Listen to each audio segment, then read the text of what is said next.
Fact of the day. Fact of the day. Hello, hi, and welcome to Fact of the Day with me, Mark Lotsu, the story of HIV and one pill.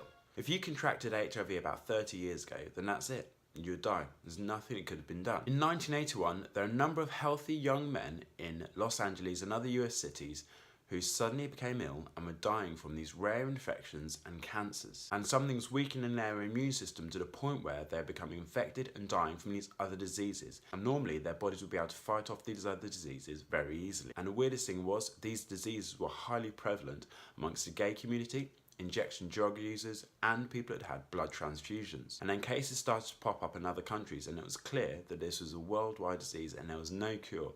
It was called Acquired Immune Deficiency Syndrome, AIDS. 3 years later, they found that it was caused by a type of virus called a retrovirus, and this was passed on through unprotected sex, sharing needles, blood transfusions, pregnancy, childbirth and breastfeeding. Problem was, no one knew how to stop it. What could you do about it? By 2000, 33 million people had been infected and 14 million had died, and it was the #1 cause of death by infectious disease in Africa. And today, it only takes 1 pill per day to keep it at bay, and people expect to have a fairly normal life expectancy, which is different from other long-term illnesses like diabetes, for example. Now, we know that the virus attacks a person's T lymphocytes, which is a type of white blood cell used in your immune system. And then once inside, the virus uses an enzyme called reverse transcriptase to convert the RNA from the virus into DNA that can be then put into the T cell's DNA, and then it makes the T cell produce more viral particles which burst out and go and infect other T cells,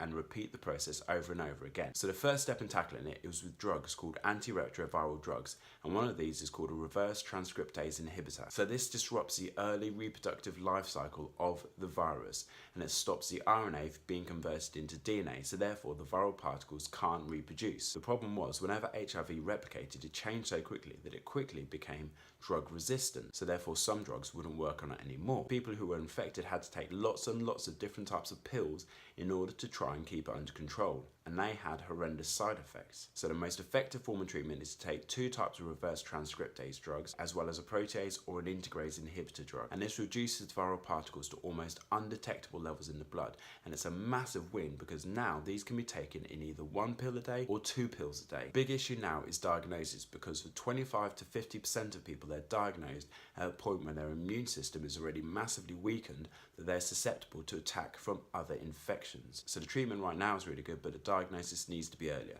Watch this space for more videos on HIV, treatment and diagnosis. If you or anybody you know has been affected by HIV and you'd like to explain more about your experiences, please leave a comment below. That is the story of HIV and one pill. Thanks for tuning in. Love you, bye, love you, bye, love you, bye.